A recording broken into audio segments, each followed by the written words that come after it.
예, 티라 이런 것도 옳지 않다는 점을 좀 말씀드리겠습니다. 예, 목차 이런데 오늘 시간이 30분밖에 없어서 아마 3번 항목은 이야기할 거를 갖고 2번까지만 하도록 하겠습니다. 예, 우선은 이게 북한 학계의 주장이 무조건 옳다. 이거 굉장히 위험한 생각이라고 저는 느끼고 있습니다. 북한 학계라고 하는 게 우리처럼 한문의 자유가 있는 나라가 아니고 공산당이 정하면 우리는 한다 이런 나라인데 거기서 60년대에 나온 이야기 60년 지났습니다. 지금 여기 계신 많은 분들 그때 태어나지 않았어요. 그때 있는 자료를 가지고 이 임나이론 문제를 해석한 걸 지금 와서 여전히 옳다 이런 그건 전혀 발전이 없다고 할 수 있겠죠. 그 다음에 약간 우리 이래길 선생님이 위트라고 생각됩니다만 약간 이게 재미있는 편집도 하세요. 편집하시고 또 사례도 약간 마음대로 읽으시고 이런 것도 있어서 한번 보여드리겠습니다. 저게 그죠? 북한 학계가 있는데 지금 수십 년이 지났다고 말씀하시잖아요. 그 사이에 많은 고고학적 발굴도 있었고 양측공도 같은 새로운 사료의 발굴도 있었는데 여전히 60년대 북한 학계 그때는 정말 열악한 상황이겠죠. 무슨 자료가 있었겠습니까? 그런데 그때 이야기가 옳다고 하시는 거예요. 반신반의하는 게 아니라 저희들 별로 믿지 않습니다. 반신반의하지 않습니다. 예, 임나 여러 나라들이 일본 열도 있었다? 근거가 있어야 되겠죠. 예, 그 다음에 일본 학교가 완전 초토화됐대요. 초토화 굉장히 여러 번 쓰십니다. 저는 초토화 말을 모르겠어요. 만약에 김석형의 군국설 때문에 일본 학교가 초토화됐으면 일본 학교에서 임나무실이 완전 없어졌을 거 아니에요. 근데 다시 잡초처럼 다시 살아났다는 겁니다. 초토화했다는 게 도대체 내용이 없어요. 어떻게 초토화돼서 결과가 어떻게 됐다 이런 내용도 없고 그냥 중국설 나와서 초토화됐다고만 말씀을 하시고 계십니다. 보면 이게 조이승이 이야기하는 게 보이시는지 모르겠죠. 봉건 국가의 하나다. 아니 그죠? 1세기에 우리나라에 봉건 국가가 존재했다고요. 이게 북한의 주장인데 그걸 그대로 가져와서 지금 쓰고 있는 거죠. 봉건국가라고 하는 거는 분봉을 하고 제후를 보내고 이런 게 봉건인데 그러면 금강가야나 대가라가 제후를 보내서 특정 지역을 또 나눠서 지배했다? 그 중국적인 봉건 제도죠. 사실 우리한테는 백제 때 후반쯤 오면 이 봉건적인 제도가 시행되지만 가야에서 그런 제도가 시작한 건 금시초문입니다. 그래서 자유이겠습니다만 북한의 논리가 옳다. 공산당이 하는 게 옳다.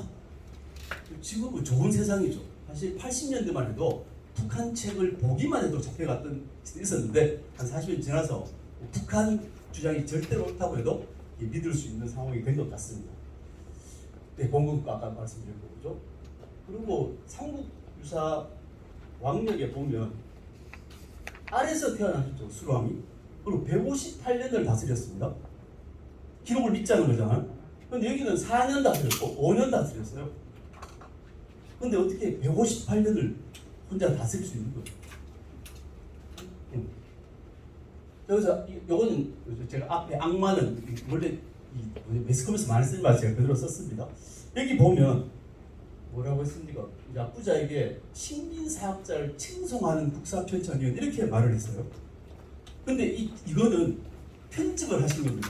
원래 자료는 그게 아니고 이렇게 길은 자료가 긴데 어쩌다 손빛이죠. 이런 식인데 비합리적인 결과를 낳고 말았다. 그다음에 사관의 한계에서 얻는 것이 아니었다. 추단을 거듭한 얻은 결과에 같다 해서 다 부정하는 거예요. 근데 이거를 거두절미하고 부분만 딱 잘라가지고 식민사학자를 칭송했다. 이렇게 이야기하는 게 이게 악마의 편집이죠. 여러 이야기가 쭉 연결되어 있는데 이것만 보면 그래서 사실 이대일 TV 들여다볼 때는 보시는 분들이 조금 신경을 쓰셔야 됩니다. 이게 팩트인지 그냥 단순히 유튜버로서의 어떤 좀 클릭 수를 올리려고 하면 좀 조심하셔야 되겠다. 그리고 자의적인 이해가 있습니다. 이게 용어가 맞는지 모르겠는데 이게 이제 서기 42년인데 서기 전 33년인데 대국이 다르죠. 쭉 있는데 여기는 보면 개국시조 김수로왕 부영왕이 있는데 임나 쪽은 없어요. 모릅니다. 그런데 이거 뭐냐면 다르다고 했어요. 아니 기록이 없는데 다른지 같은지 어떻게 알아요? 이런 거 조금 조심하시기 좋겠다 이런 생각입니다. 그리고 이제 이게 굉장히 이제 그 임나가 일본 열대식당을 주장하는 자료를 많이 쓰시는데 이렇게 되어 있죠. 임나는 축자하고 2,000년 떨어져 있고 북쪽은 바다고 계림은 사람 쪽인데 북쪽이 바다로 막혔다는 굉장히 열심히 보증을 하세요. 근데 문제는 이 김해 가깝습니다만 김해 가시면 이 행동 배총이 있고 유아리 배총이 있고 본방국 배총, 수가리 배총 뭐 많이 있죠. 그 레벨로 바닷물을 올리면 대체로 해수면이 4m 정도 올라갑니다. 배총이 바닷가에 있어야 되니까 그죠? 그래서 올려보면 지금 고김에 많이 드러납니다. 전체가 바다죠. 그리고 이제 대성도하고 보입니다. 그죠? 보이죠? 여기 바닷물이 쭉 올라가서 삼랑진 일대가 바다입니다. 바다예요. 이거는 그죠? 이거는 가야 시대만 그런 게 아니고 가야 시대까지 달 것도 없습니다.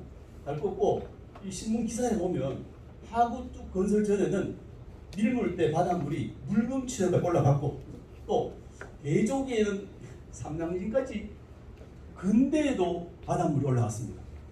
자 그러면 이 광경은 김해가 여기 있고요. 여기 북쪽이 바다로 막혔다고 해도 아무 문제가 없죠. 그런데 저쪽 일본의 그 길비 쪽은 바닷물로 막 올려가지고 봐라 이게 바다지 않냐 하는데 김해는 그런 시도도 안 했어요. 왜? 처음부터 아니라고 생각하십니다. 그래서 조건은 세 가지였습니다. 사실은 그 바다가 북쪽으로 바다가 막혔다는 건 조건이 아니고 뭐가 됐냐면 축자로부터 2,000리 떨어져 있다. 신라의 서남 쪽에 계림의 서남 쪽에 이것도 조건이에요. 근데 하나의 조건만 맞다고 지금 계속 오카야마 지역이 이게 고대의 임나다 이렇게 주장하시는데 그런 건 안 통하죠. 이게 보시면 부야한국이 바다 건너는데 부야한국이 김해 쪽입니다. 바다는 1,000리죠. 대마도에 갔어요. 그거 다시 1,000리라고 했어요. 1기구에서 또 1,000리. 그러니까 거기를 3,000리라고 생각하는 거예요. 옛날 사람들. 이게 삼국지 유사 동의전 외인조입니다. 거리 감각이 지금 우리하고 다르죠. 바다를 건너는 굉장히 위험하니까 이거는 1,000리 정도 가는 각오로 가야 된다. 이런 뜻으로 쓴 겁니다. 그리고 이렇게 보죠. 1,000리. 1,000리 아니죠. 바로 보입니다. 바로 보여요. 그렇지만 옛날 사람 관념으로는 1,000리라고 했어요. 전체 3,000리입니다. 그런데 이 후쿠오카에서 오카야마까지는 이게 336km밖에 안 돼요. 여기는 내해니까, 일본 내부니까 그죠? 거리감이 정확하겠죠. 1,000리가 안 됩니다. 근데 여기가 자꾸 그죠? 임나다 이렇게 말씀을 하시고 또 하나는 계림에 서남 쪽에 있다고 해도 계림이 경주인데 그죠? 서남 쪽이 아니라 동남 쪽이죠. 여기 임나가 있다. 아니 여기서 우리 김해 쪽은 서남 쪽이 맞죠? 근데 이쪽은 동남 쪽입니다. 근데 세 개의 조건 중에 하나가 맞는데 반드시 이건 오카야마다 이렇게 주장을 하십니다. 좀 조심하셔야 되겠죠. 자, 그다음 이제 구체적으로 111 TV에서 나오는 이 왜곡이랄까 아니면 정말 이상한 해석이 있습니다. 자, 이게 자료가 있습니다. 한반도 담답은 이렇게 둘 다 가야죠. 똑같죠 하시더라고요. 저는 똑같이 안 보입니다. 이 똑같이 보이십니까? 이거 보면 앞쪽이죠, 그죠? 뒤쪽은 둥두스름하잖아요. 이 사진을 똑같이 보이려고 하시면 똑같은 걸 가져와야 되는데 전혀 다른 사진을 가져다 놓고 똑같다고 주장하는 거예요. 이게 똑같습니까? 근데 이건 사실 앞뒤가 바뀌어서 그렇습니다. 그 갑옷이 이제 출토된 곳은 사이토바루 굉장히 좋아하시죠. 사이토바루 부분 이게 이제 일본 천황가의 원향이고 가야게가 사이토바루에 가서 거기서 다시 이제 야마토로 가서 천황가가 되었다고 주장하시는 거잖아요. 그래서 거기서 이제 이런 갑옷도 발견되고 출갑부주라고 하는 투구도 같이 나왔습니다. 그런데 이 갑옷들이 그냥 우리가 아마추어들이 보면 똑같이 보이는데 이게 미묘히 다릅니다. 다르죠? 요거는 삼각형판을 연결했지만 이게 반대로 되어 있고 얘는 평평한 판을 연결했고 얘는 또 밑에를 다르죠? 이것도 뭔가 같습니까? 다르죠? 네. 왜냐하면 여기 부분이 다시 상관되겠습니까? 이런 디테일을 우리가 다 이야기를 해야 되는데 별로 디테일을 신경 안 쓰시는 것 같아요. 그래서 보시면 이것도 똑같아 보입니까? 처음에는 똑같아 보이지만 자세히 들여다보면 여기는 그죠? 예, 그냥 네모난 판이고 여기는 삼각형 판이고 그죠? 그다음 여기는 제일 마지막에 삼각형 판인데 여기는 그냥 띠처럼 생겼죠. 이런 것들이 만든 장소가 다 다릅니다. 똑같지 않습니다. 근데 무조건 이 가공만 보이면 똑같이부터 가야 되래요. 그건 무시무시한 말씀이죠. 자, 이것도 똑같이 보일 수 있습니다. 다른 거 숨은 그림 찾기 한번 해보죠. 여기 보시면 요거는 전부 다 그냥 대판, 긴 끈처럼 생긴 건데 여기는 전부 삼각형으로 되어 있죠. 이것도 서로 다른 겁니다. 요게 합천에서 나온 거예요. 합천에서. 이게 살도할 겁니다. 이게 같다고요? 이거는 기술적으로 전혀 달라졌습니다. 다른 기술자들이 만든 거예요. 근데 뭐 대체로 이대길 TV, 역사 TV에서는 같은 거라고 나옵니다. 살도바르 고분군 철모, 가야 철모.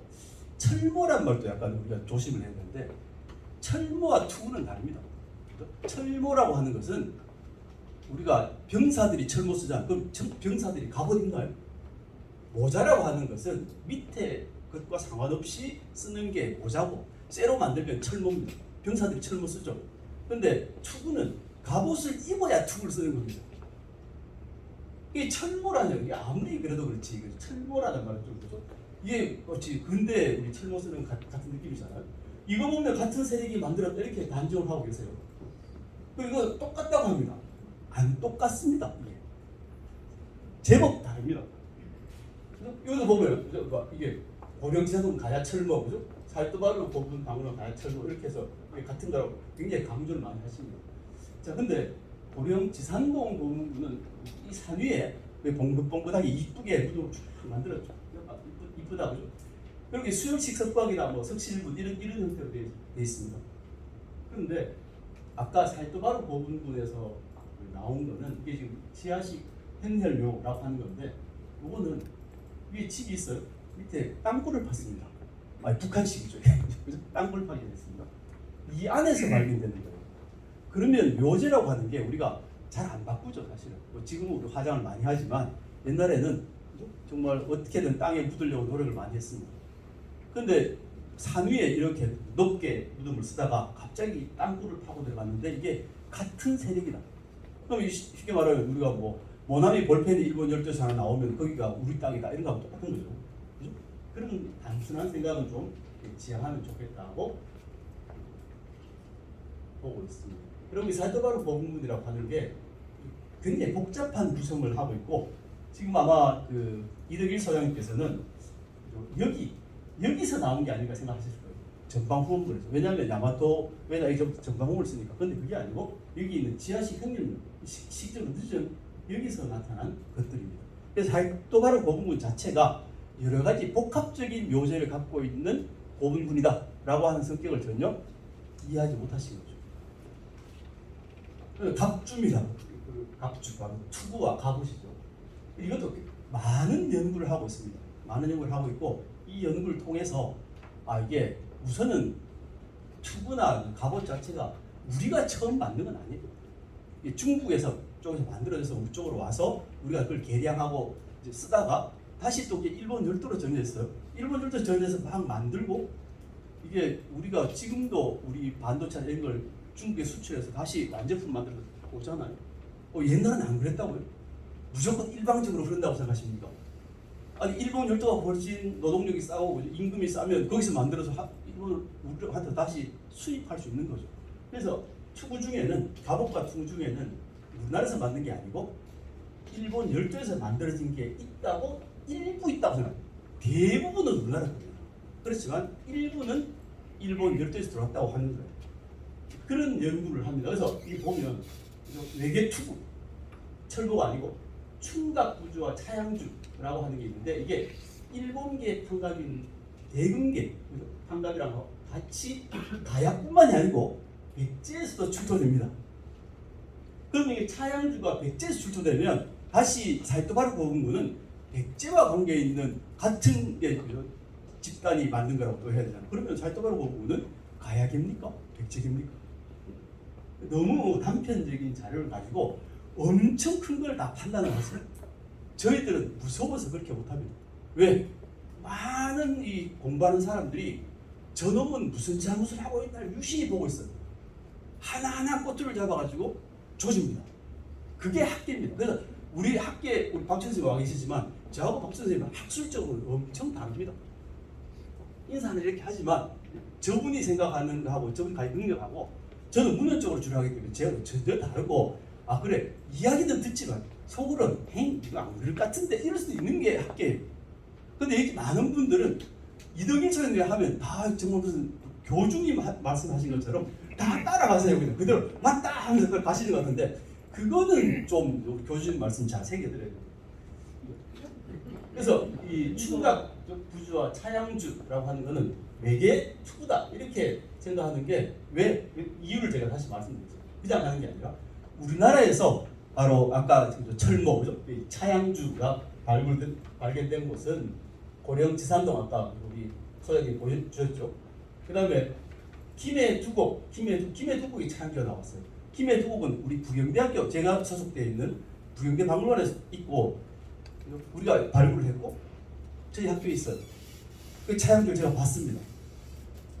그래서 이 차양주가 서로 다르구나. 그리고 또 한 고흥에 뚜랑리 안동고분군에서도 차양주가 나왔어요. 자 그러면 이 살도바로 고분군의 세력은 지산동 세력인가요? 김해 세력인가요? 고흥 세력인가요? 어디 세력인가요? 갑자기 이게 그죠? 선택지가 많아져 버렸죠. 그래서 쉽게 말할 수 없다는 겁니다. 이 지산동 고분 겁니다. 좀 더 이것도 자세히 보셔야 됩니다. 그냥 보시면 안 됩니다. 사진을 보고 유튜브에 조그맣게 찍어가지고 이렇게 보면 그걸로 잘 안 보이고 요거는 보시면 여기 띠가 있고 요렇게 그죠? 수직으로 된 판들이 나열되어 있죠. 요렇게 생겼습니다. 여기 지산동구예요. 다 이제 그걸 자세히 보여줍니다. 그리고 이제 투창도 있죠. 투창이 구멍이 다 뚫렸죠. 자 이제 저희 학교에 가지고 있는 건데 얘는 이 수직으로 된 판이 없죠. 그리고 구멍이 안 뚫렸죠. 그리고 속칭이 빵, 그죠? 모자에 빵이 작아요. 훨씬 기술이 다릅니다. 같은 세력이 만들었다고 하기에 참 민망합니다. 이게 전체를 보여드리는 거예요. 이 고흥 길쭉에다 보면 이건 반대로 빵이 엄청 커요. 또 그죠? 근데 만든 양식은 지산과 같죠. 이렇게 수직으로 된 판으로 연결되어 있습니다. 요게 답니다. 우리나라에 나온 거는. 차양주가 우리나라에서 뭐 4점, 5점 이렇게 나오는데 일본은 수백 점이 나와 있습니다. 자 그럼 우리는 김해에서 지산동에서 고흥에서 한 4-5개 만들었는데 일본 가서 폭발적으로 이게 생산되기 시작했다. 이런 주장이잖아요. 근데 그죠? 이게 많기도 하지만 한 고분에서 후쿠오카에서 즈키오카 고분이라고 하는 곳에서 이게 무려 8점이 나왔어요. 한 고분에서. 그러면 여기는 지산동 세력인가요? 그리고 이 금동제조, 금동을 입혀서 이게 더 고급입니다. 금동을 입히면 그냥 철로 받는 것보다는 더 삐까번쩍하니까 금동이 더 멋있어 보이겠죠. 그리고 이 구멍을 뚫은 걸 보십시오. 삼각형으로 뚫지 않았죠.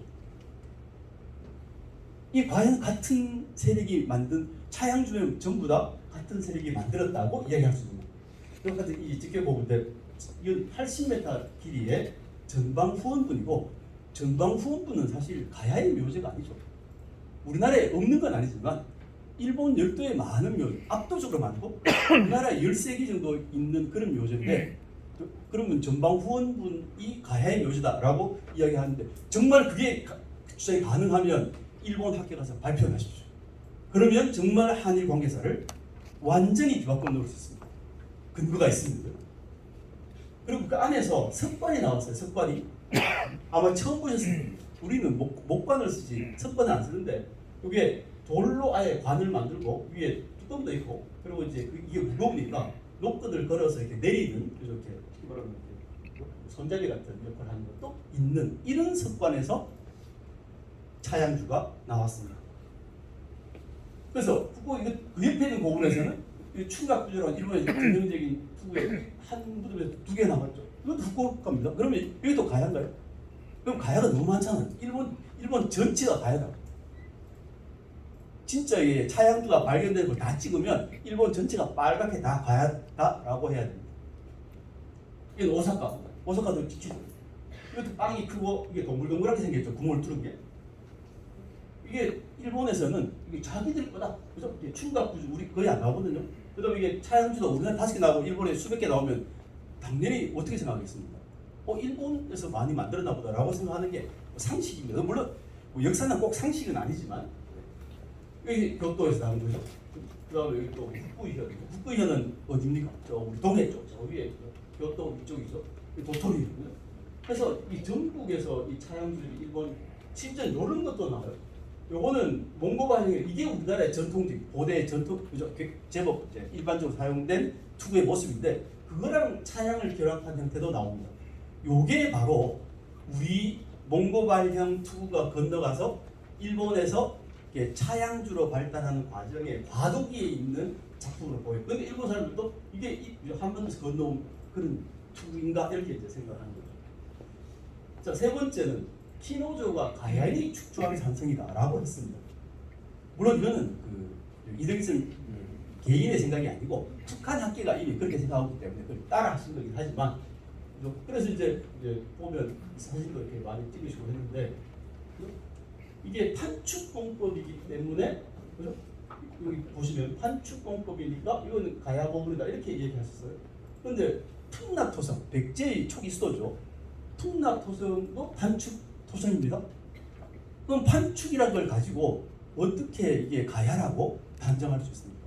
그러니까 북한은 사실 한국의 가야에 최근에 발굴된 여러 가지 토성이나 산성의 자료가 없어요. 우리도 이제 비로소 알고 있는데 북한에서 어떻게 알겠어요? 그러니까 이게 판축 공법은 중국에도 있고 남랑에도 있고 다 있는 공법인데 이걸 가지고 가야다라고 하는 것은 좀 그렇죠. 그건 이제 우리 아라가야의 안목산성에 최근에 발굴이 됐는데 그걸 보니까 어떻게 생겼냐면 이렇게 생겼어요. 이게 판축입니까? 같은 산성인데 판축이 아니죠. 토석 혼축입니다. 우리 주변에 바로 가야 산성의 사례들이 있습니다. 그런 사례들을 보고 이야기를 했는데 아마 안 가보셨을 겁니다. 안국산성이죠. 저도 안 가봤고 아마 박 선생님은 가보셨겠죠. 자, 그래서 이제 성이라고 하는 것 자체는 다시 문제 삼으면 일본 열도에는 성이 없었어요. 언제까지? 663년까지 성이라는 게 없었습니다. 네. 이유는 저도 모르겠어요. 왜 없는지는. 그런데 우리는 성으로 넘쳐나죠. 우리나라는 지성묘의 나라이자 고인돌의 나라이자 산성의 나라입니다. 금속 활자의 나라. 대단히 독특한 문화를 가지고 있어요. 그 속에 이게 우리가 산성을 본격적으로 쌓은 최초의 사람들이라고 할 수 있는데 그 전에는 다 성이 있잖아요. 그런데 보면 664년에 대마도 일기도에 방민을 두고 봉화를 두고 축자에 우리가 수성을 쌓았다. 이때부터 이제 일본에 성이라는 게 나타납니다. 뭐 우리나라 성이 있었다는 게 아니고 그죠? 그리고 이제 667년에 일본에서 보안성, 그죠? 야시마성, 가게다조 이런 성들을 쌓았다고 나오죠. 667년에 이런 성이 쌓여졌습니다. 그러니까 이때 쌓여진 건 백제식 산성입니다. 그건 이런 성도 잘 지적하고 계시는데 그냥 조선식 하는 건 맞지 않고 백제식 산성이라고 하는 걸 옳습니다. 그렇지만 이 성들이 쌓여진 시기는 분명하고 이 성들이 가지고 있는 개성들도 분명해요. 여기서 TV에 나옵니다. 기노조 여기 나오죠. 가네다성, 그죠? 기성, 대야성 다 나옵니다. 그죠? 여기 기노성이 같이 이렇게 되어 있는데 663년 이후에 일본의 산성이 만들어져 들어있잖아요. 근데 이 성은 가야성이라고 자꾸 주장하시잖아요. 그건 앞뒤가 무슨 되죠? 최소한 이걸 지우든지. 여기는 이렇게 이야기하고 앞에서는 다른 데 가면 또 이게 가야산성이다 이렇게 얘기하시니까 저도 막 헷갈립니다. 그리고 기노조가 전체가 판축 토성이 아닙니다. 석축 부부도 많고 전체 한 20% 정도 석축입니다. 그래서 이렇게 백제식 성도 이게 토축, 판축과 이 석축 부분이 혼재되어 있는 경우가 있기 때문에 이거 전형이 백제 산성이죠. 또 현문식이라는 게 있어요. 여기 보시면 여기에 성문인데 성문이 평탄한 지역으로부터 벌써 올라가 있죠. 요거를 현문, 문을 매달아서 현자 틀렸을 때서 여기 마음심내 세 마음심자가 있어요. 현상금 걸듯이 문을 걸어놨다는 뜻입니다. 왜? 쉽게 성문으로 적들이 들어오지 못하게. 이게 가야식성에서 확인이 됐습니까? 아직까지 확인되지 않았어요. 이것도 마찬가지로 이게 평탄지가 있는데 여기가 성벽, 여기가 성문 높이입니다. 그래서 올라가야 돼요. 이런 현문식이라고 하는 특성도 이거는 백제식성의 특징이 아닐까라고 생각하겠지만 우리가 가야산성이다라고 단정하기는 어렵다.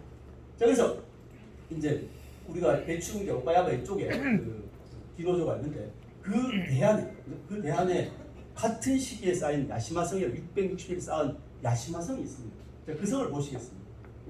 반대로. 자, 그 성을 보면 같은 그죠? 성벽 부분은 돌로 되어 있고 보십시오. 평탄면에서 성벽이 위에 있죠. 현문식이죠.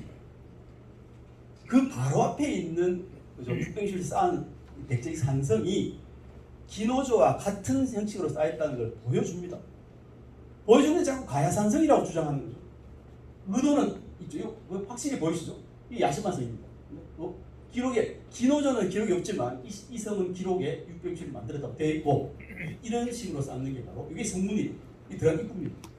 그러니까 얼마나 이 신라와 당의 연합군들이 일본 열도를 찾는 걸 두려워했는가를 잘 보여줍니다. 그게 기노조에 똑같이 나타나요. 그런 디테일, 세밀한 부분에 우리 이들성에게 좀 더 주목을 해주면 좋겠다 이런 생각입니다. 그리고 안에 옹성이 있어요. 안에 성문이 있고 보통은 우리가 흑대성은 고리성도 바깥쪽에 있는데 안에 쌓았어요. 안에. 이게 어떻게 보면 더 효율적이도 할 수 있고 어찌되나 이게 백제산성의 특히 이 시기에 방어를 신경 쓰면서 만든 게 아닌가 생각되고 강루라는 데 나타나요. 강루. 나중에 치성에 해당합니다만 성벽의 일부를 돌출시켜서 거기에 높은 누각을 만들고 이 성벽을 공격하는 적을 막기 위한 그런 시설도 있는데 이것도 역시 가야산성에서는 확인된 적이 없습니다. 그리고 내부에 구석이라는 게 있어요. 구석이라고 해서 이 성벽이 있는데 그 안쪽으로 이렇게 돌을 쫙 깔았는데 이거는 일본에서 유일한 사례입니다. 이게 만약에 가야산성이면 가야산성에서 이런 유리가 나타나야 되겠죠. 그런 증거는 아직 없습니다. 구석입니다. 그리고 그 안에서 유물이 나왔어요. 세기가 80개라서 일본의 전형적인 토기입니다. 그리고 이제 이들성님께서 올라가셔서 이제 계리와 샘물이라고 하셨습니다. 샘물을 옆으로 만드는 거 보셨습니까? 이거는 계류는 맞지만 샘물이 아니고 배수구입니다. 비가 오면 여기서 비가 많이 왔잖아요. 그럼 성벽을 쫙 쌓아놓으면 빗물이 흘러가지고 낮은 곳으로 몰리면서 성벽이 무너집니다. 그걸 막기 위해서 구멍을 뚫은 수문입니다. 이게 샘물이라고 했어요. 이것도 조심하셔야 되겠습니다. 그래서 똑같은 사진이죠. 사진 여기 보시면 수문이라고 되어 있죠. 수문입니다.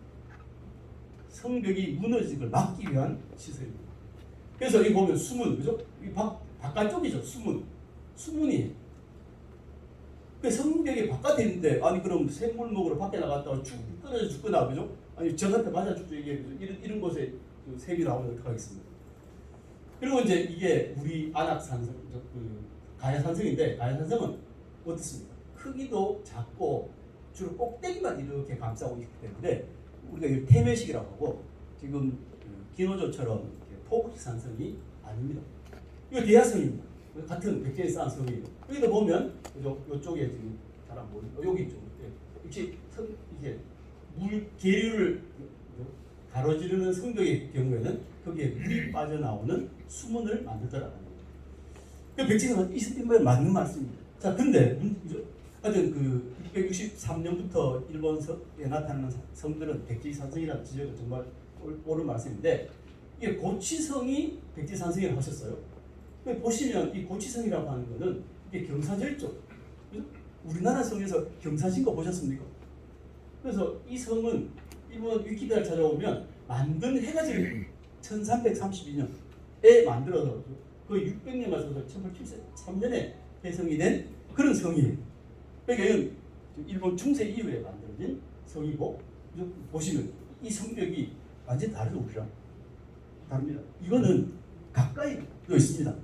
이거 제가 부산의 자성대에서 찍은 사진입니다. 임시자는 일본군들이 쌓은 성이에요. 요 위에도 성벽이 보이죠? 가까이 지금 이렇게 이건 일본의 중세에 쌓은 성입니다. 시기적으로 한 600년, 700년 차이가 나는 그런 성입니다. 그런데 정말 일본 중세 이후에 만든 성을 백제산성이라고 하시니까 아까 백제산성은 다르잖아요. 왜? 그래서 설명을 하세요. 이게 고대산성과 특성이 다르다고 하셨잖아요. 고대산성이 아까 기노조는, 근데 고치성은 이런 계열의 성입니다. 그것도 후대까지 계속 남아있죠. 남아있습니다. 이 같은 기요마사가 쌓은 성입니다. 임진왜란 끝나고 다 돌아가서 쌓은 성입니다. 그리고 여기 이제 그죠? 산성이 물이 새든 이때 아마 서양님은 이게 식수를 말하는 거예요. 오랫동안 농성하려면 식수가 필요하다. 그런데 여기 보시면 수굴이라고 해요. 수굴. 수굴은 뭐냐면 미즈볼이라고 해서 물을 채워놓은 해자입니다. 적이 넘어오지 못하게 해자를 만들어 놓고 이거는 식수용이 아닙니다. 그러니까 어쨌든 이 성 자체도 일본식 성이라는 거죠. 또 츠쿠리야마 고분이 가야인이 세운 고분이다 이렇게 주장을 하십니다. 이것도 물론 뭐 이들스 소장님이 직접 와서 그런 건 아니고 북한 학자들이 그렇게 얘기하니까 그냥 그대로 믿으신 게 아닌가 생각이 듭니다만 이 지금 길이가 350m입니다. 5세기 전반에 우리나라 가야 고분이 제일 큰 게 얼마쯤 될까요? 뭐 4-50m 정도 되겠죠. 그런데 갑자기 일본에 건너간 이 가야의 후손들은 350m 되는 전방 후문을 그것도 만들었다고요. 이 전방 후문이 어떻게 되냐면 이렇게 생겼어요. 대단히 독특합니다. 이 원형 부분이 있고 이 방류 부분이 있고 이게 3단으로 축성돼 있어요. 그래서 2009년에 겨우 이 고분이 돼서 요 귀퉁이, 양쪽 귀퉁이를 시골 조사를 시작했고, 그리고 이제 시골 조사하고 있죠. 학생들이죠. 이 학생들이 전부 다 뭐 한국사관 이런데 매몰된 사람들이었습니다. 안에 나온 건 야요이토입니다. 야요이토이고 또 테라스 부분에서 이 단축인데 그 평평한 부분 여기서 나온 걸 보니까 이런 이제 토기들이 나왔는데 이 토기들 다시 쭉 배우면 어디냐면 이렇게 3단 축선이 되어 있는데 첫 번째 테라스, 두 번째 테라스에서 식륜이라는 게 쭉 나왔죠. 이게 가야에 있습니까? 이런 부분이? 없죠. 그리고 거기에 나온 토기도 이런 토기들입니다. 완전히 나팔형이랄까 원통형 토기들이고 거기에는 문양이 있는데 우리가 잘 알고 있는 가야식 문양이 아니죠. 가야식 문양이 이렇게 물결무늬 뭐 이런 게 가야식 문양이잖아요. 전혀 그런 게 아닙니다. 그리고 정작 중요한 거는 저 고분은 안을 파오지 않았습니다. 아니 근데 그게 북한 학자들이 파오지도 않은 고분이 가야의 고분이라고 어떻게 단정해요? 놀라운 일이죠. 그게 북한 학계의 학문 수준입니다. 그냥 그 공산당의 목적 취지에 부응하는 거지 정말 자유롭게 내 의사를 막 주장하면서 하는 그런 학문이 아닙니다. 그걸 믿으십니까? 그리고 거기서 가형 토기가 나왔어요. 가형 토기. 집 모양 토기입니다. 그 조사 츠쿠리야마 고분 근처에 나왔는데 집 모양이 다르죠? 뭐하고 다르냐? 이 가야에서 나온 집 모양이 다르잖아. 집 모양이 다르고 그것만뿐만 아니고 지금 이게 재료가 다르죠. 이건 옅은 연질 토기고 이게 뭐 용발은 뭐 올라가 있다고. 근데 이거는 보면 까만 색깔은 경길 토기죠. 기술도 달라요. 집 모양만 다른 게 아니라 토기를 만드는 기술도 다르고 고상식 가옥이잖아요. 그래서 아직 발굴되지도 않은 조산 고분을 북한 학계는 무슨 이유로 가야계 고분이라고 단정을 했고 이 소장님은 왜 그걸 가야계 고분이라고 하시는지 잘 모르겠습니다. 그래서 어떻게 연구할까 이거는 뭐 제가 전에도 한번 이야기한 적이 있고 해서 이 정도로 제 발제를 마치겠습니다. 감사합니다.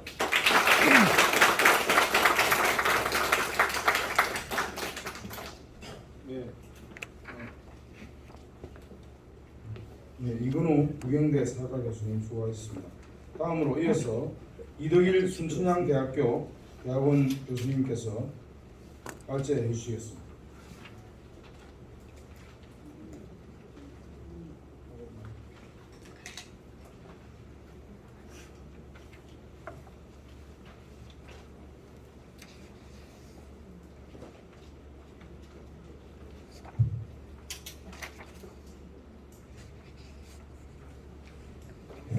네, 반갑습니다. 대표 잘 들었습니다. 이동희 역사 TV에 이렇게 뜨거운 관심을 보여주셔서 말씀을 관심이 많습니다, 제가. 그 세부적인 거는 이제 김수리 선생님이 반박하실 거니까 이제 그 부분은 제가 특별히 이제 말하겠고요. 전체적인 톤이 상당히 지역적인 것 같아요. 그리고 그러니까 일본 내에는 가야계 유적 뭐 유물이 없었다. 여기에 상당히 이제 집중하시는 것 같은데 제 발표하기 전에 먼저 이제 그 오류 관계 있는 것만 발표하신 것 같고요. 원래 발표 제목이 이덕일 역사 TV 들여다보기면은 제가 그걸 다 먼저 원고를 보고나 해야 되는데 동시에 나라 그래서 이제 못 보고 쓴 거죠. 그래서 몇 가지를 지적하면은 이제 봉건 국가의 봉건을 뭐 주나라 분봉제 그게 아니에요. 그 전근대 국가라는 의미로 봉건 국가라는 표현을 쓰는 거지. 뭐 주나라 봉건제라는 뜻으로 쓰겠어요. 그리고 또 하나는 전방후원분이 발표문에 보시면은 뭐 우리나라에서는 고성 평암리 정도에만 나왔다 그러는데 그게 아니죠. 이미 북한 자강도 이제 평암도를 나눈 자강도에서도 이미 나왔고 여기에서도 뭐 영산강역 빼놓고라도 뭐 해남에서도 나왔고 한평에서도 나왔고 강진에서도 다 전방후원분 나왔어요. 그러니까 여기에 전방후원분이 나왔다 그래서 이게 일본계다 그게 전혀 아니란 이야기죠. 해석을 딱 그렇게 하는 거지. 이 남한과 이 일본의 학자들이. 또 하나 그 뭐냐면 663년 이전에는 일본의 성이었었다라고 하는데 한 천만의 말씀이죠. 일본에 저도 여러 밥상 많이 가봤는데 신롱석식 산성이라고 있어요. 일본에서는 일본석에 나와 있는 그 성만 가지고 있고 예전에는 조선식 산성 이러다가 요즘은 고대 산성으로 이름을 바꿨어요. 그러니까 교수님도 앞부분 여기엔 고대 산성 쓰고 뒤에는 또 조선식 산성 쓰시는데 원래 조선식 산성이라고 다 표현하다가 어느 순간에 이름을 고대 산성으로 다 바꿔버렸어요. 그런데 일본석에 나와 있지 않은데 조선식 산성과 형태가 똑같거나 아주 유사한 그 성들이 일본열도 여기저기 많아요. 저도 여러 군데 답사 가봤습니다. 그걸 갖다가 이제 북한 학교에서는 일본말로 두두귀라고 한다는 거죠. 귀는 언덕이나 성을 뜻하는 건데 그래서 그게 다 야요이 시대 때 그러니까 일본사는 원주민들의 문화인 조목 문화가 있고 그 다음에 야요이 문화잖아요. 그 야요이 시대를 보통 서기전 3세기에서 4세기부터 이렇게 잡는데 그 시대 때 야요이 시대 때 그 성들 유적이 돌로산 성 유적이 대단히 많아요. 그걸 갖다가 663년 이전은 없었다 말씀하시면 안 되고 또 하나는 일본 서기로 보면 663년 이전에 백제 장군들이 일본 와가지고 성을 따요. 현지민들 동원해가지고. 아니 그러면 망한 나라가 야마토가 그렇게 강력한데 망한 나라 장군들이 와가지고 현지민들 동원해서 성을 쌓을 수 있어요? 전 세계 역사상 그런 예는 없어요. 그건 뭐냐면 당시 야마토 왜라는 것은 양서에 나와 있듯이 백제의 담로, 제후국 중에 하나였기 때문에 그런 거죠. 그러니까 일본석이 서명조로 보면은 왕이 죽었어요. 옛날 왕 죽으면 빈자 씁니다. 대빈, 백제 대빈이라 그래요. 그 다음에 궁을 줬어요. 이름 뭐냐? 백제궁. 절을 줬어요. 이름 뭐냐? 백제사. 옆에 강이 있어요. 이름 뭐겠어요? 백제천. 백제요 그냥 백제의 한 후국입니다. 그러니까 고고학적 유물을 봐도 주로 4세기 때까지는 가야계 유적 유물이 많이 나오고 5세기 때부터는 백제계 유적이 많이 나오죠. 그래서 큐슈 지역에는 가야계 유적이 대단히 많고 이것이 일본이 나라, 한자로 나량인데 나라라고 읽죠. 나라로 건너가고 난 다음에는 그 다음에 백제계가 그 주도로 하는 거죠. 이 흐름을, 이게 일본사의 그 흐름인데 그 흐름을 다 부인하고 여기에 나오는 뭐 철모, 요즘 보면은 이쪽 영향을 받아가지고 뭐 철모다 뭐다 하는 것들을 갖다 오히려 외에서 건너왔다라고 하는 말도 안 되는 아니 모든 문화가 대륙에서 이렇게 건너가는 거지 섬에서 문화가 만들어져 갖고 오는 경우도 있어요. 이쪽으로 건너갔으니까 일본은 다시 올 수도 있겠죠. 제 발표 시작하겠습니다.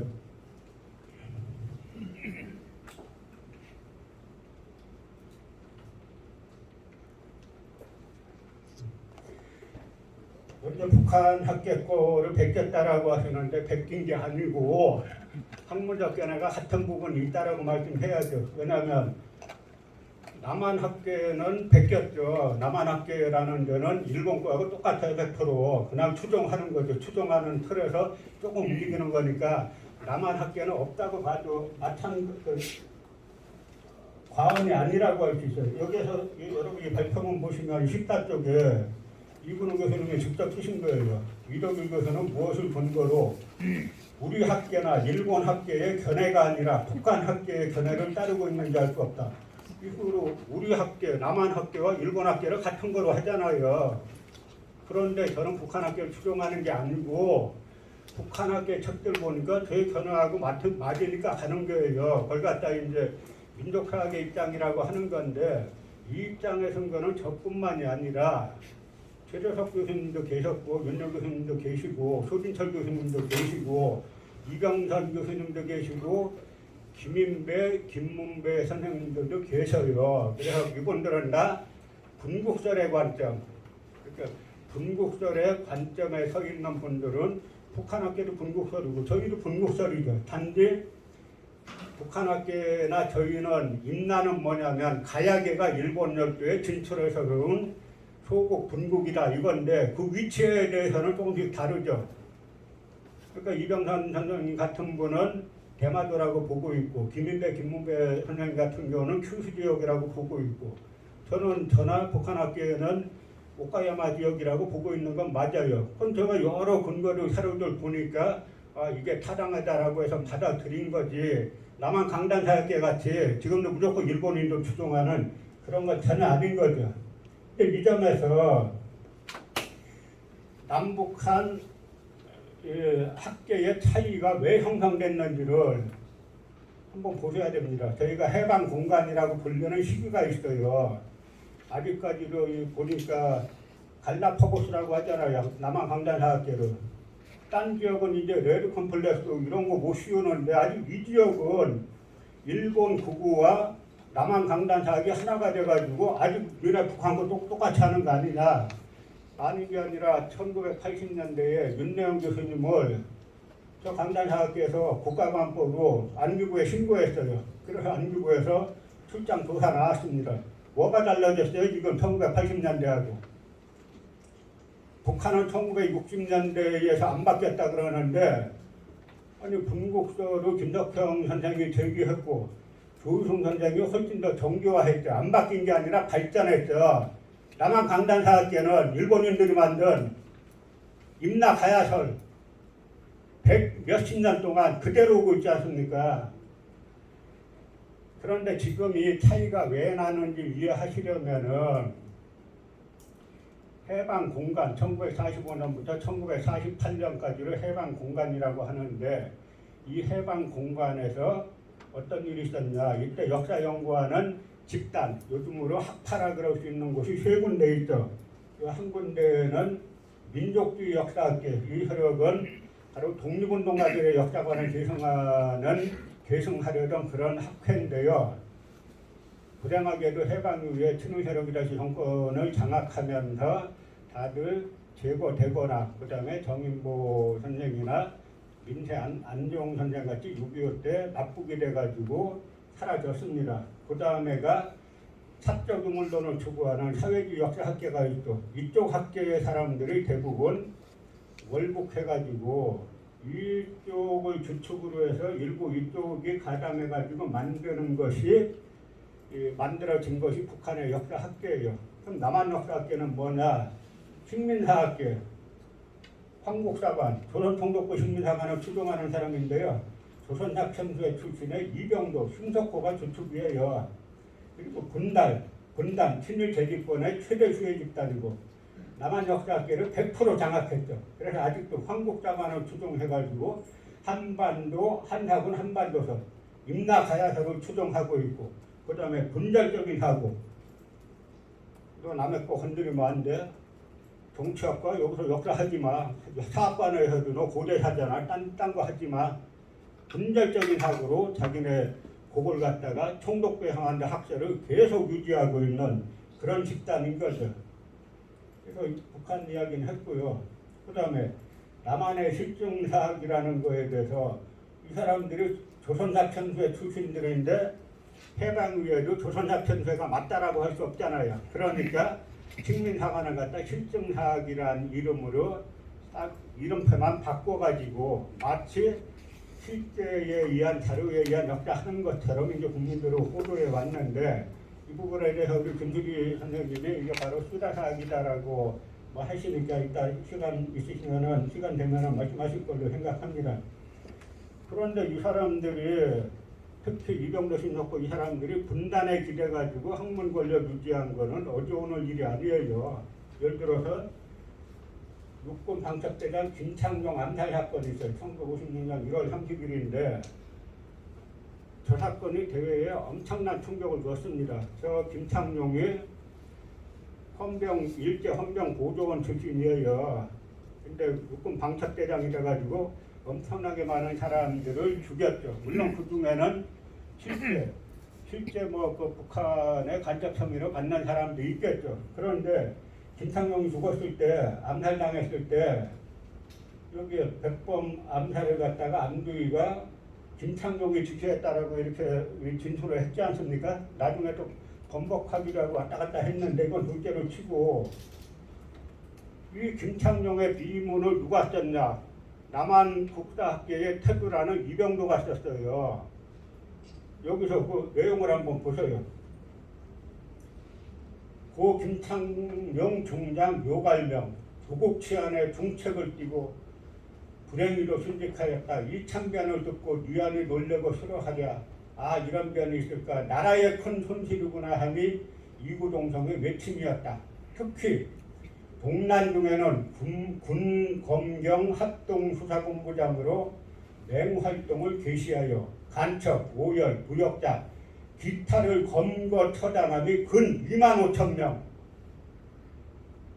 그 2만 5천 명 중에 실제 북한 간첩이 몇 명이나 이거예요. 예를 들어서 여순 사건 때 총살당한 장교도 있지 않습니까? 특히 광복군 계열이 많이 죽었어요. 이때 이 사람들이 총살당하기 직전에 대한민국 만세하고 죽었어요.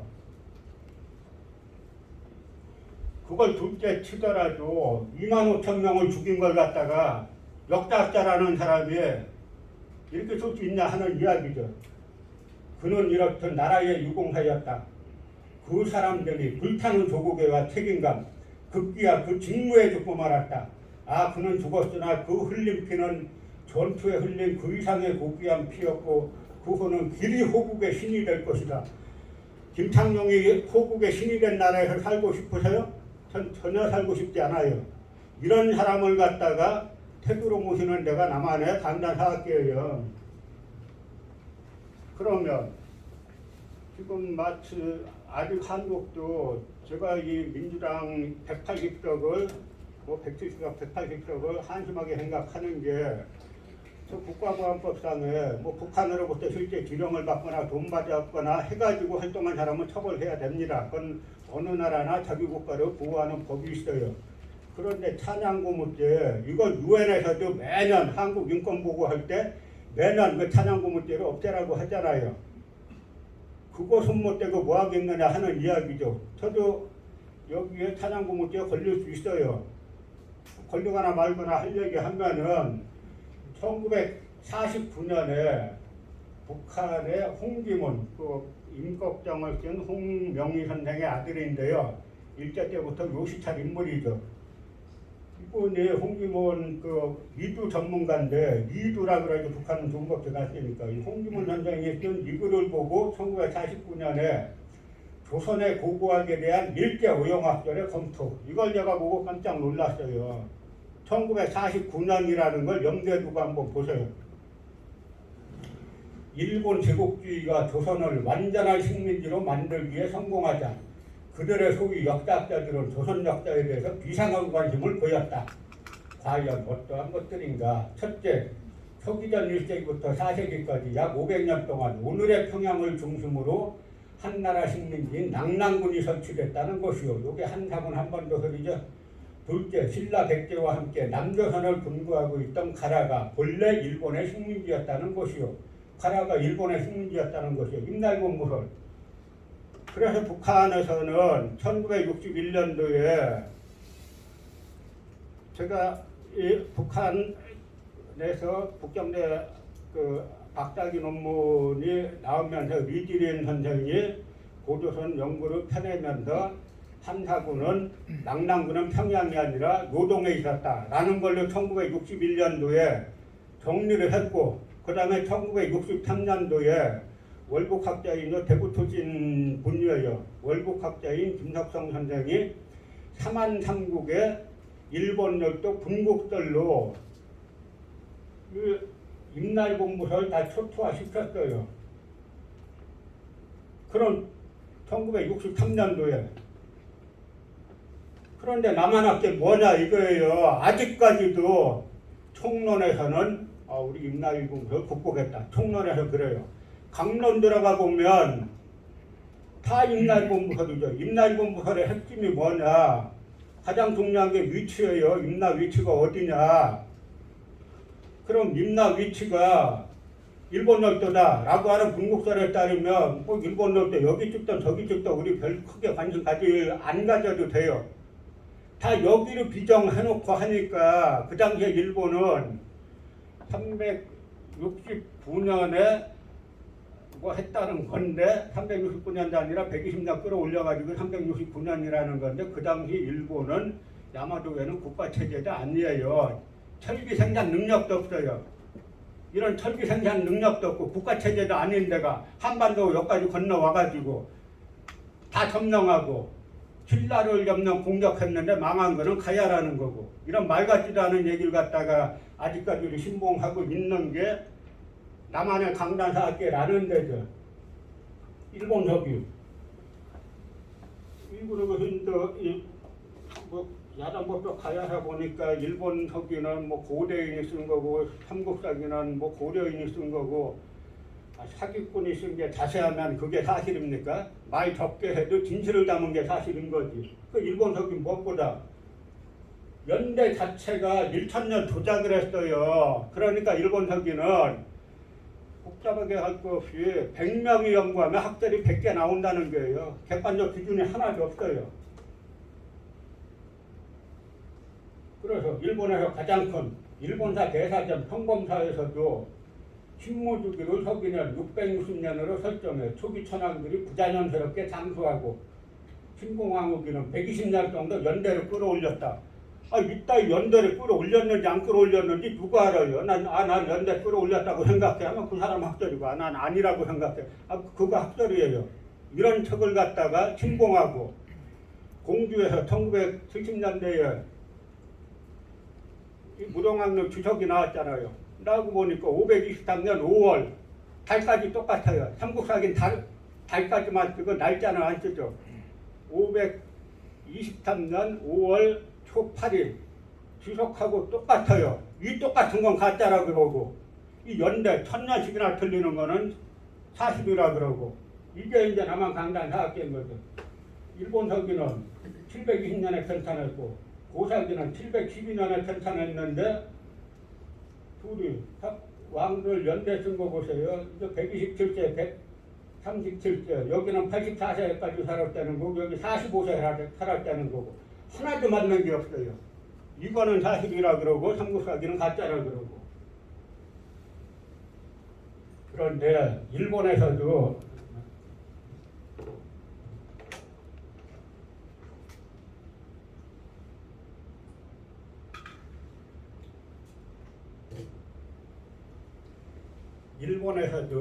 일본석이 못 믿겠다. 다 그랬어요.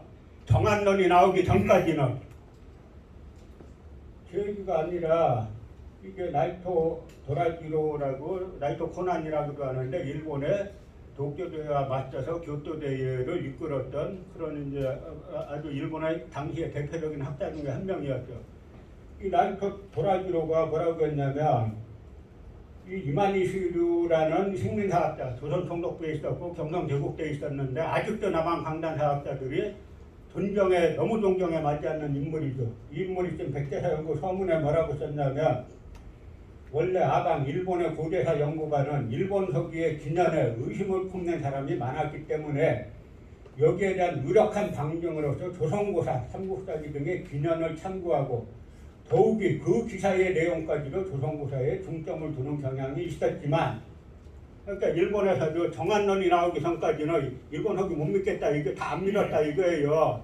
연대뿐만 아니라 내용까지도 삼국사기, 삼국유사, 동국통강 같은 우리 역사서하고 비교해가지고 맞으면은 사실 인정했다 하는 겁니다. 그 부분만 그랬지만 이만희수료 금서룡 이만희수료 박사가 양국고사의 근본적 연구 및 삼국사기가 이용한 진화사적 등의 연구로부터 종래 연구법을 일변하여 일본고사에 실려있는 사실의 무게로 두게 되었다.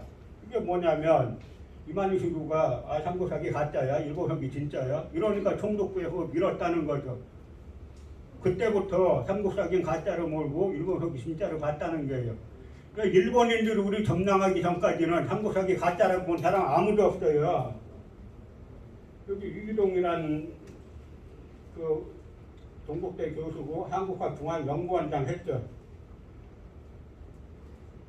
보세요. 근대사학의 방법으로 한국 고대사 연구에 착수했다. 슈다소크치, 이만희수료 등의 일본학자들은 문헌고중학의 연구 방법에 입각하여 삼국사기에 대한 사료 비판을 가하였는데 그 결과 개왕, 근초고왕 이전에 백제본기 기사가 신빙성이 결여된 것으로 문단되어 그 사실성이 부인되고 말았다. 웃기는 이야기를 하고 앉아있는 거죠. 이런 사람들에게 억대 연봉 줘가면서 하는 나라가 한국이에요. 이게 뭐 이거 박근혜 정권 때 했는데 박근혜 정권이고 노무현 정권이고 지금 뭐 문재인 정권이고 다를 바가 없어요. 이 분야에서는. 또 나온 게 일본석기 신봉 논리 만든 것이 이제 나가미치오부터 시작해서 쭉 내려가서 이제 그 뭐 이만희수료 슈다소키치 할 거 없이 이들이 이제 일본석 뭐 슈다소키치 같은 경우는 뭐 할 얘기가 많이 있습니다만 시간이 없으니까 라디오에 김기주 선생님이 보강해 주시도록 하고요. 먼저 임나일본부설의 핵심은 뭐냐면 369년부터 562년까지 한반도 남부의 가야를 야마도해가 점령했다는 것 점령하고 이 식민통치기관을 세웠다는 건데 요즘 와서는 말을 좀 바꿔갖고 성격 논쟁으로 조금 바꾸죠. 그래서 뭐 조선통독부 같은 식민통치기관이 아니라 뭐 교역기관이라는 등 외교기관이라는 등 온갖 말장난을 하면서 결론에 가보면 버킹엄이죠. 야마도 외인들이 막대한 영향력을 끼치고 있었다라고 하는 그런 이야기들인데 전부 다 일본석이 신공 쪼가지고 하는 건데요. 그 일본석이 신공기를 보면은 내용이 아주 재미있어요. 뭐냐면 신공기 9년에 무슨 이야기가 나오냐면은 신공왕후가 정벌하러 가요. 근데 정벌하러 가는데 신라 정벌하러 간다고 나와요. 이 일본석이요. 근데 신라가 어디 있는지 몰라요. 그래서 뱃사람 보냈더니 없습니다. 했어요. 다른 사람 보냈더니 그제야 저기 신라가 있습니다. 해갖고 갔다는 거예요. 또 신라 가니까 신라왕은 이게 신공 9년에 서기 이제 209년인데요. 가니까 신라왕은 일본이란 나라가 있다. 천왕이 있다. 일본이란 나라는 670년에 생겼는데 벌써 200년 400년 전에 일본이란 국호가 나와요. 그래도 이건 믿어요. 그래서 신라왕이 항복했습니다. 그런데 신라왕이 항복했다는 얘기를 듣고 백제왕하고 고구려왕도 와서 몰래 보니까 군세가 아주 대단하다는 거예요. 그래서 백제 신라왕도 항복했다는 거예요. 이게 일본석이 신공 9년도예요. 이걸 갖다 사만정벌설이라 그러죠. 조금 아까 여기에서 이 나가미치오라는 아주 일본 식민사학자가 신공왕후가 3만을 정벌한 후 다시 한번 장수로 보내어 평정한 7개국 중에 하나인 가라국은 즉 뭐 이 얘기인데 두 번 정벌했다는 거죠. 한 번은 3만 정벌을 했고 그건 신공 9년이에요. 그런데 신공 9년에 3만을 이 신라, 고구려, 백제를 다 정벌했다는 게 야마도 외에서. 그런데 일본에서도 요거는 사실이 아니야. 남한 학계도 요건 사실이 아니야. 서기 209년 거기에다가 뭐 120년 플러스해서 뭐 229년이 됐든 얼마가 됐든지 간에 329년이 됐든지 간에 그때 고구려 백제 신라를 일본이 야마도해가 다 점령했다고 볼 수 없잖아요. 누구 지금 주장할 수 없잖아요. 하니까 요건 사실이 아니야. 근데 49년도는 사실이야. 근데 49년도에 신라 정벌 기사가 왜 나와? 가야 정벌 기사가 아니에요. 신라를 정벌한 기사예요. 49년도가.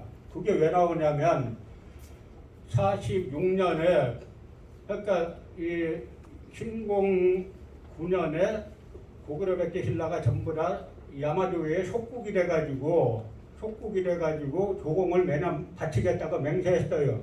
그런데 47년에 백제하고 신라에서 조공을 바쳤는데 야마도 조정에서 조사해 보니까 이 백제에서 바친 조공품은 훌륭한데 신라께 시원찮다는 거, 신라께는 훌륭한데 백제께 시원찮다는 거예요. 그래서 조사해 봤더니 이 백제에서 하는 말이 신라가 우리 조공품을 빼앗아서 자기네 거 있는 것처럼 바쳤습니다.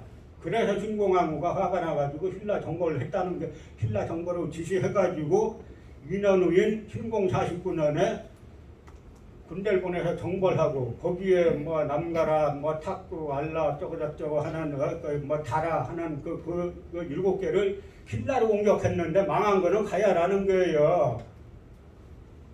이런 허황된 얘기를 가지고 아직도 이 신공 9년 도가 가짜면은 거기에 부수된 나머지 다 가짜예요.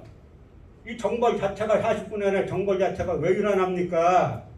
신공 9년에 고구려 백제 신라가 전부 다 야마도의 식민지가 돼갖고 조공을 바쳤는데 47년도에 바친 조공품을 조사해 보니까 신라가 백제 걸 빼앗아 바쳤다는 거예요. 그래서 야마도 외의 신공이 왕후가 화나가지고 신라 정벌을 해가지고 발상한 게 49년에 신라 정벌인데 요 신공 9년도는 사실이 아니고 이 49년도는 사실이다. 이 논리 가지고 일본은 그럴 수 있어요. 일본 구급파들은 또다시 여기 침략하려고 하니까 이 남한의 이 강단을 갖다 다 장악하고 있는 이 사람들이 아직까지 그런다는 게 이해가 가세요? 뭐 시간이 없으니까 이제 아까 이만희수도 대단히 존경한다 그랬죠? 그 이만희수가 1922년에 김운 반파구에서 남원을 갖다 김운이라고 썼어요. 남원이라고 썼죠. 이걸 갖다가 위가야라는 젊은 학자라는데 2016년에 딱 번역해가지고 경희대 인문학연구에 실었어요. 대단한 사람들이죠. 우리의 영원한 교주는 쯔다소키치라고 하는 거예요. 그 다음에 아까 아유카유 후산호 시인 말씀하셨는데 아유카유 후산호 시인에 대해서 국사편찬위원회에서 쓴 그 글이 비판이 아니 추단이라는 글자 하나 들어갔다고 비판이 아니라고 하셨는데 전 국어 능력에 대해서 좀 의심스럽죠. 그런 말씀 들으면 제가 한번 국사편찬위원회에서 쓴 거를 읽어 드릴게요. 아까 이근우 교수님 발표문 7쪽에 있어요. 아유카유 후산호 씨는 방대한 문헌고 등을 통하여 임나의 진영 비정 범위를 경남, 경북 및 충남, 전남까지 확장시켜서 임나는 경기지방 부분과 부여 공기 일대로 주해한 한반도 남부 전역을 가리키게 되었다. 그것은 일본 서기의 외의 한반도 내 지배 영역이었다고 상정된 임나의 범위를 넓혀잡기 위해 그가 문헌 비교 및 언어학적 추단을 거듭함으로써 얻어진 연구 결과였다고 여겨진다. 이거 욕으로 들리세요? 저보고 쓰라 그런 뭐라고 쓰냐면 아유카유 후산호 씨는 1895년에 한 손에는 립본도 한 손에는 소기통 들고 경복궁 나무 뛰어넘어서 명성황후 시대에 가담한 야쿠자 깡패인데 이 깡패가 그 다음에 역사 연구한답시고 일본 서기에 나와 있는 지명을 일본에서 찾지 않고 다 한국에서 찾고 그것도 가야를 임나라고 하면 경상도에서만 찾는 게 아니라 야마도해가 지배한 임나 가야는 경상도뿐만 아니라 경상북도, 충청도, 전라도까지 다 차지했다 라고 말도 안 되는 망발을 부렸다. 이렇게 써야 정확하게 쓰는 거죠.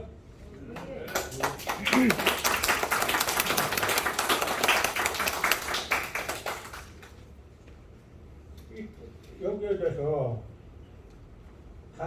다라를 갖다가 합천으로 누가 지명했나? 바로 이 낭인 깡패, 야쿠자 낭인 깡패가 했어요. 그래서 이 일본 서기 조선 지명도 보니까 다라 해가지고 지금의 이제 경상도 합천이다라고 한 걸 갖다가 지금 그대로 따라가지고 하고 있는 거죠.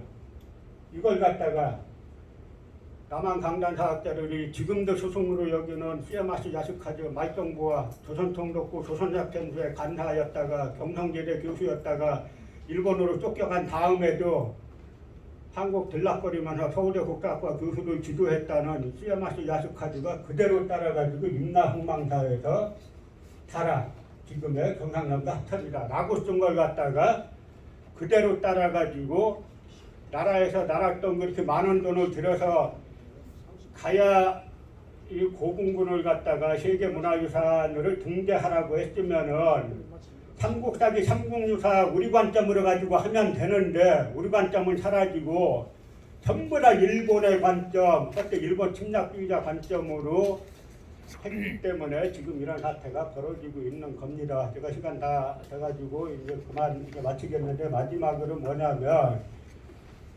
일본 구국파들은 한국 대점령의 꿈을 버리지 않았어요. 거기에 역사학자들이 왜 거기에 종사하냐 하는 이야기입니다. 일본이라는 나라 지금은 이미 여러분들도 일본의 컴플렉스 다 벗어 던졌잖아요. 일본이 예를 들어서 경제전쟁할 때 저희보다 놀란 게 저희는 그나마 뭐 식민지배 뭐 이런 걸로 하는데 10대 애들, 20대 초반에도 물어보니까 한마디로 이거예요. 아, 일본 촌스럽게 왜 저래? 그런데 그 일본 촌스러운 그 일본을 그렇게 추종하고 신봉하는 게 딴 분야도 아니고 역사학계라는 이것이 이해가 가느냐 하는 이야기입니다.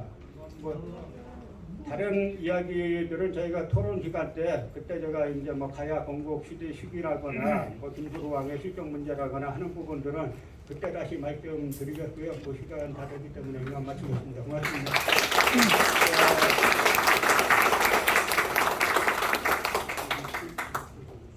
예, 수고하셨습니다. 지금까지 발제 두 분의 발제가 있었습니다.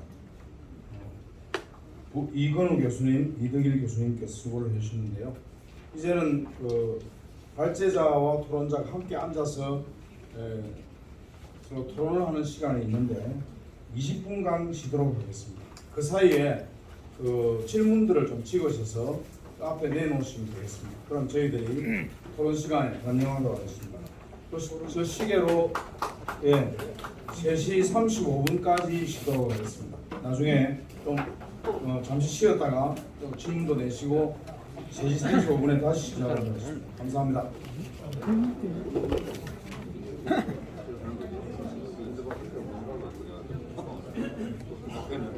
가상을 이제 총 토론 자장이 발제 자장이 있잖아요. 이따가 시간을 여기는 대로 또 끝나는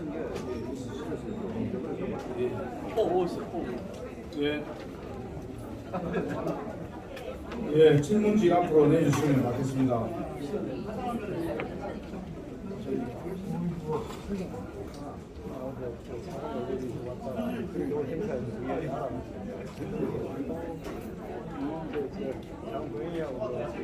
좀 약속을 해야 돼. 이거 사회 하는 거 일찍 오는데 2시에 한 5분 정도 괜찮게 볼 수 있더라. 거기가 여기는 안에 조금 작은 여기까지 오습니다. 아니 부산이 한 장소 이렇게 음식이 대인식이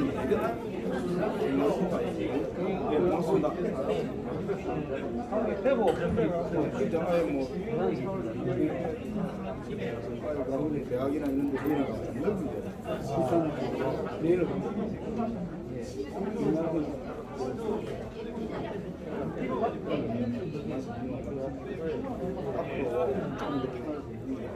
지금은 저희는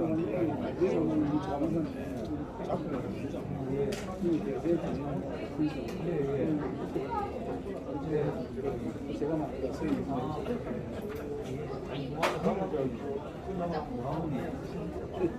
그렇지. 모자도 작아갖고 사실 크게 해야 될 것 같아요.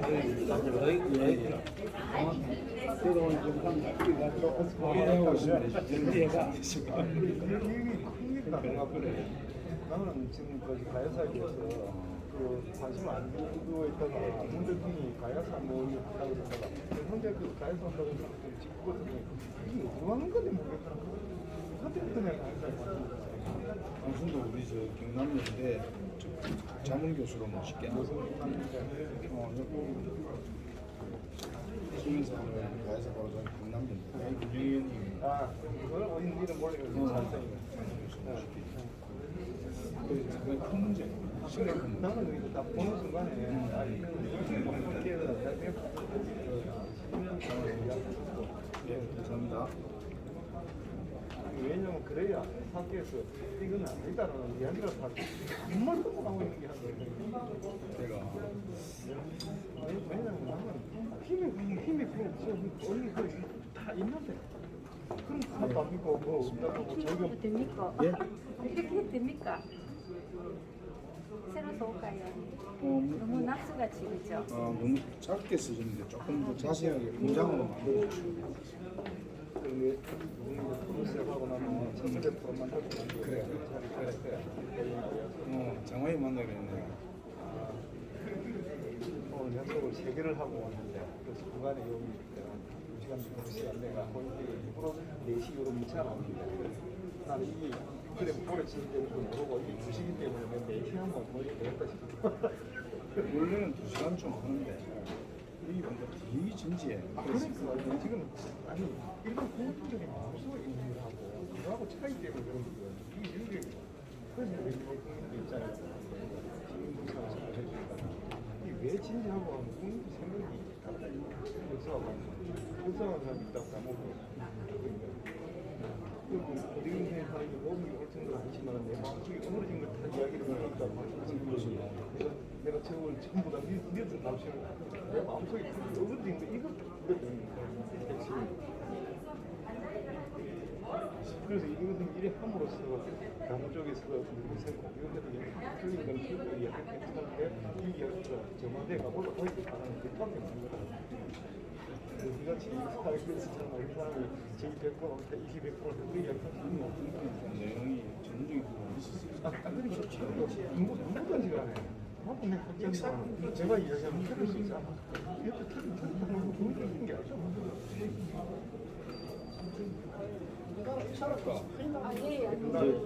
난 네가 이 사회를 보고 있는 거 보고 저 뒤에 서 있거든. 그래도 이제 정년할 때가 돼요. 그래. 이제 딱 6개월 남았어. 네가 이제 하고 이제 알았으면 진짜 빨리 내가 예, 수고하셨습니다. 예, 고맙습니다. 이순희 선생님, 이거 우리 자문위원 한 분 모셨습니다. 자문위원. 제 친구인데 경상대 교수입니다. 경상대 교수입니다. 경상대. 예, 그리고 그리고 자문위원 하기로 했습니다. 국제통상학과 있습니다. 예, 반갑습니다. 예, 예. 저하고 중학교 동기인데, 제가 존경하는 중학교 동기인데, 그 이제 오늘 이 내용을 보고 왔답니다. 왔는데 제가 사회를 몰랐다가 이제 방금 이야기. 우리 같이 하자. 아, 우리 준수가 경남에 아주 열심히 지금 하고. 그래 이제 이대길 교수님 전국인데, 우리는 이제 경남 지역이었어요. 김동일 선생님은 우리 학술위원이시에요. 이게 아니 이제 저는 그리고 아니고 내가 스스로 관심이 갔다고 찾다 보니까 여기까지가 되는 거예요. 스스로 보고 이 관심을 갖고 왔답니다. 진짜 역시 우리 장 교수다. 아 정말 참 우리 이강희 선생님 허시라 하니까 더 반갑네요. 그 책장하고 예. 그래. 감사합니다. 예. 아, 예, 경남연대 네가 내가 운영위원이고 운영위원장. 아이고 예. 또 제가 한번 전화 드릴게요. 예, 예. 오늘 질문도 하고 할 수 있어요. 예. 이런 자리가 참 예. 모처럼 많은 것 같습니다. 예. 아니 지난번에 그 뭐 한번 토론회 하는 거 보니까 조금 내 마음이 좀 덜 들더라고. 그래서 다음 이승에 와봐야 되겠다. 우연히 찾았어. 뭐라고.